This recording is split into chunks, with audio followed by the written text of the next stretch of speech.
गणेश कर्मकांड बाय आनंद पाठक में एक बार फिर से आप सभी का मैं स्वागत करता हूं। और आज बहुत ही महत्वपूर्ण विषय पर हम बात करेंगे, जैसे हर बार बात करते हैं। और आज का जो कर्मकांड का विषय है वो है दीपक अर्थात दीपकों या दीपक को कैसे प्रज्वलित किया जाता है, और हमारी देसी भाषा में कहे तो जलाया जाता है। हालांकि यह शब्द उचित नहीं है, प्रज्वलित या प्रज्वलन सही रहता है। तो दीप को कैसे प्रज्वलित किया जाता है, मतलब दीप प्रज्वलित करना कितना महत्वपूर्ण होता है, और क्या कोई भी पूजा बिना दीप प्रज्वलित किए कभी सफल हो सकती है, उसी पर आज हम बात करेंगे। अगर आपको आज का यह विषय वीडियो पसंद आए, लाइक कीजिएगा, शेयर कीजिएगा, चैनल पर नए हो सब्सक्राइब करके घंटी का चिन्ह दबाइएगा। तो चलिए शुरू करते हैं। और जैसे वेद, पुराण, उपनिषद, तंत्र ग्रंथ, मंत्र ग्रंथ, श्रुति स्मृति, इन शॉर्ट में कहे श्रुति ग्रंथ, स्मृति ग्रंथ, इसमें सब आ गए।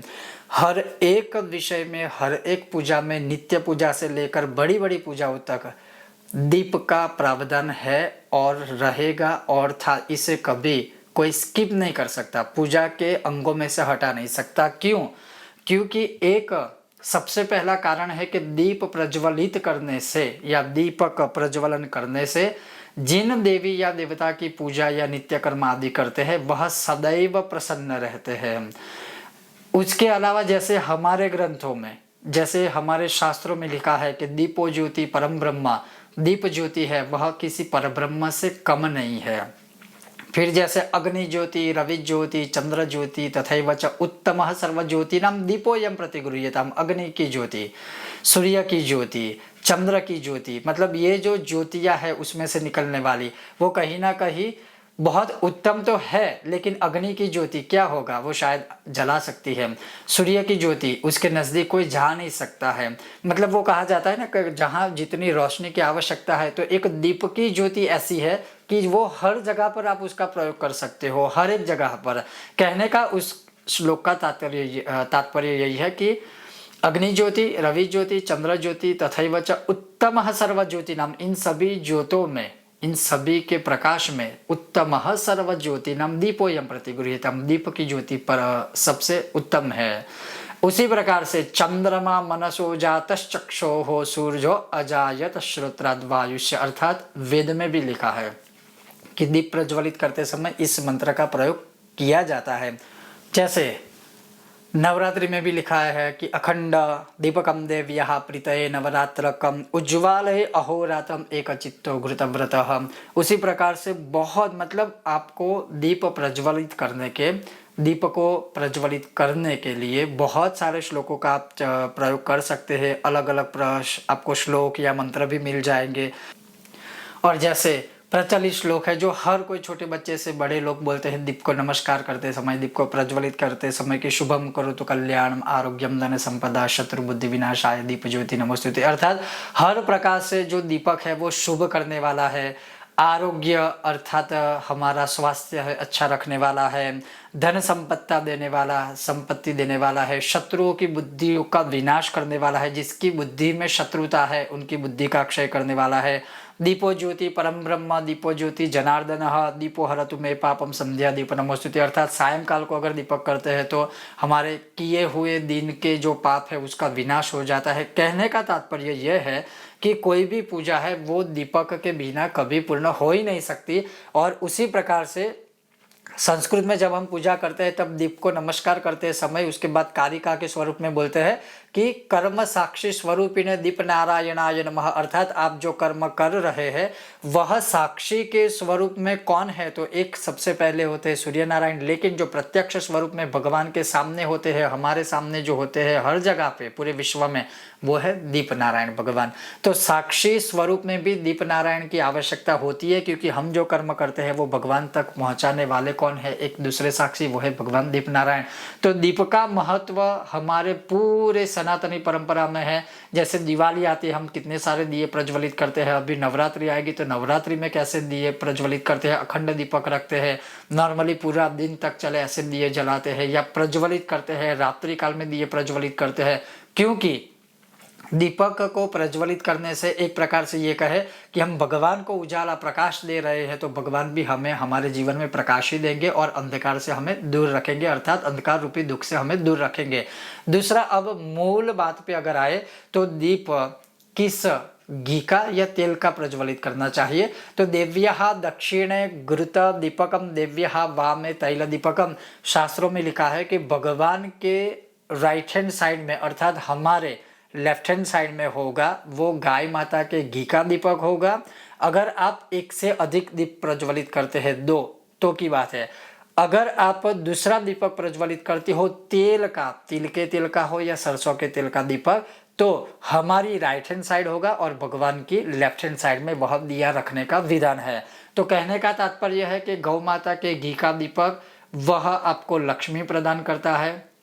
घर में जितने भी रोग करने वाले बैक्टीरिया है उनको भस्मीभूत करने वाला होता है, जिससे हमारा स्वास्थ्य अच्छा रहता है, कोई रोग नहीं होता है। और शास्त्रों के अनुसार जो आसुरी शक्तियाँ होती है उसकी हमारे घर में संपूर्ण रूप से गौ माता के घी का दीपक प्रज्वलित करने से रक्षा आदि होती है और भगवान प्रसन्न होते हैं, क्योंकि गौ माता के घी का दीपक प्रज्वलित करते समय उसमें जो घी धीरे धीरे कम होता है, या हम अगर देसी भाषा में कहें, सिंपल भाषा में, कि जो घी धीरे धीरे जलता है, उसी की वजह से घर में एक वातावरण में एक ऊर्जा का संचय होता है। पॉजिटिव सकारात्मक ऊर्जा एक हमारे घर में आसपास धीरे धीरे बनती रहती है और एक ऐसा चक्र बन जाता है लंबे काल के बाद कि मतलब कोई भी नेगेटिविटी आपके घर में, आपके जीवन में किसी भी प्रकार से आपको परेशान नहीं कर सकती। दूसरी ओर, जैसे बहुत सारी जगहों पर विधान है स्पेशल के तल के तेल का दीपक हो, सरसों के तेल का दीपक हो, तो जैसे तल की उत्पत्ति भगवान विष्णु के रोंगटे से में हुई है,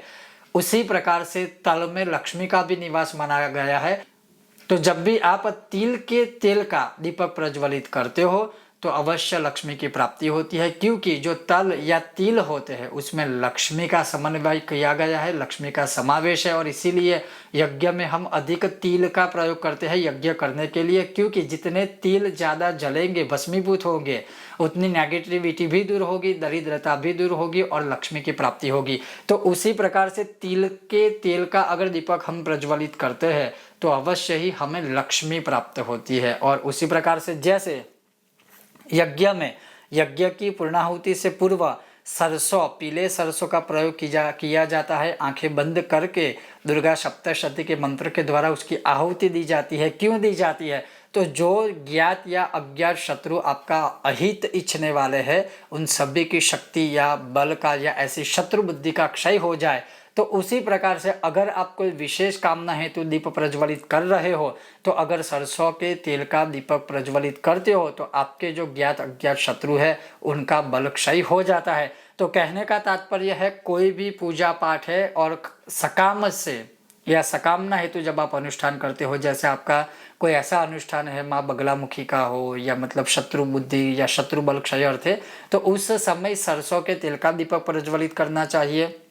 अगर आपको लक्ष्मी की प्राप्ति करनी है तो तिल के तेल का दीपक प्रज्वलित करना चाहिए। और आपको रोग, स्वास्थ्य, लक्ष्मी, धन संपत्ति, शांति सब कुछ प्राप्त करना चाहिए तो गौ माता के घी का दीपक प्रज्वलित करना चाहिए। और इसी प्रकार से जितना अधिक आप अखंड दीपक रख सकते हो, और खास करके जैसे नवरात्र आदि में अखंड दीपक का दान किया जाता है, अखंड दीप रखा जाता है, तो आप स्वयं सोचिए कि प्रतिदिन सुबह शाम अर्थात 5-10 मिनट भी आप दिया प्रज्वलित रखने से जो इतनी सारी चीज़ें प्राप्त हो सकती है, तो नवरात्रों के दौरान 9 दिन तक जब कोई अखंड दीपक रखेगा तो उसकी जो शक्ति होगी ना, वो आपको स्वयं महसूस होगी।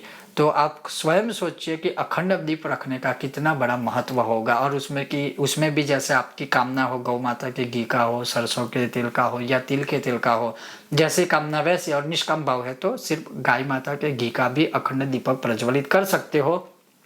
कहने का यही तात्पर्य है, छोटे से छोटी पूजा से लेकर बड़े से बड़ी पूजा तक अवश्य गौ माता के घी का, सरसों के तेल का या तिल के तेल का दीपक ही प्रज्वलित करना चाहिए। और अभी तो ये भी शुरुआत हो चुकी है कि हमारे ये जो वैज्ञानिक पद्धति से सारे शास्त्र है विथ रीज़न, उसका भी विनाश करने के लिए अभी तो जो मोमबत्ती ग्रुप भी खड़ा हो गया है, और जो मोमबत्ती ग्रुप है वो अभी हमारे देवी देवताओं की आरतियों में मोम का प्रयोग करते हैं, मोमबत्तियों का प्रयोग करते हैं। कुछ संप्रदाय भी ऐसे हैं जो आरती में मोमबत्ती का प्रयोग करते हैं। क्या मतलब, उससे क्या प्राप्त होगा, उसका शास्त्रों में कहीं पर भी कोई प्रमाण नहीं है, कोई भी नहीं है। तो अगर ऐसी कोई परंपरा के आप शिकार हो रहे हो तो बचिएगा। ऑलवेज आरती हो, दिया हो, वो सिर्फ और सिर्फ घी, तिल के तेल का और सरसों के तेल का ही प्रज्वलित करना चाहिए। और कुछ ऐसे भी लॉजिकल वाले जो लोग होते हैं कि नहीं इतना ही कि हम किसी गरीब को दान दें, तो उन लोगों को सबसे पहले ये सोचना चाहिए कि वो स्वयं एक टाइम खाना खाने की शुरुआत करें और अपना एक टाइम का खाना है वो गरीबों को दान करें।